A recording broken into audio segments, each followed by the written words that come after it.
Bismillahirrahmanirrahim. Telah datang dalam suatu hadis, sesungguhnya malaikat maut ketika menghendaki mencabut nyawa orang mukmin, maka ruh itu berkata, "Aku tidak akan patuh kepadamu, selalu engkau belum diperintahkan untuk itu." Lalu malaikat maut berkata, "Aku telah diperintahkan untuk mencabut nyawa." Maka ruh itu meminta dari malaikat maut suatu alamat dan bukti.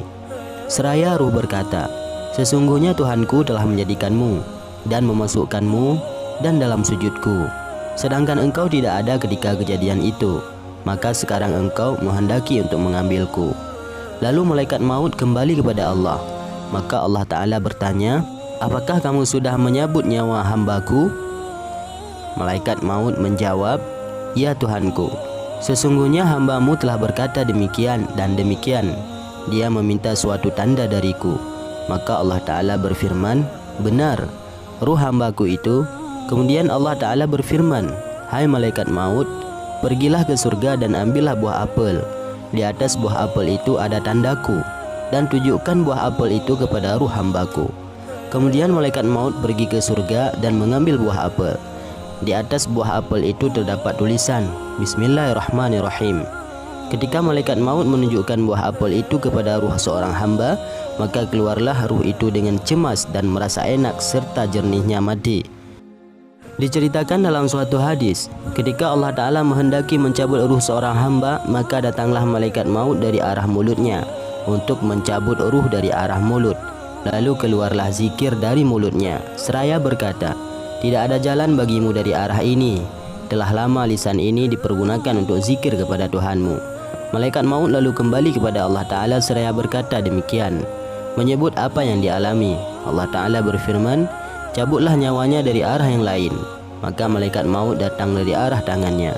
Lalu keluarlah sedekah seraya berkata, "Tidak ada jalan bagimu untuk mencabut nyawa. Sesungguhnya hamba ini telah menggunakan aku untuk bersedekah banyak, dan menggunakan aku untuk mengusap tangannya anak yatim, dan menggunakan aku untuk menulis dengan kalam, serta memukul lehernya orang kafir, juga menggunakan aku."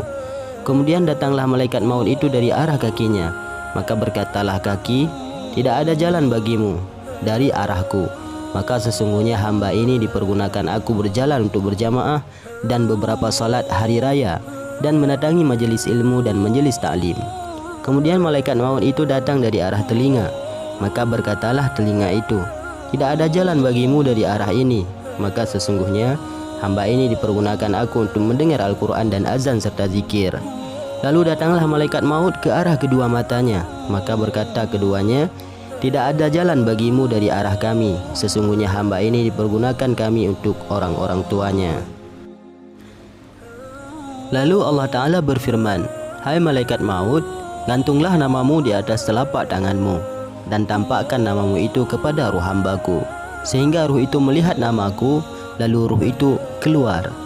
Kemudian malaikat maut menulis nama Allah di atas telapak tangannya. Lalu malaikat maut menampakkan nama Allah itu kepada ruh hamba ini. Maka ruh itu mengkabulkan pada malaikat. Akhirnya keluarlah nyawa hamba ini berkat asma Allah.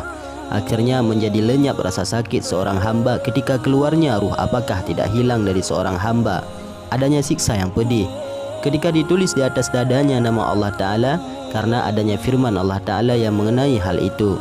Maka apakah orang-orang yang dikabulkan Allah hatinya untuk menerima agama Islam, lalu ia mendapat cahaya dari Tuhannya? Wallahu a'lam bishawab.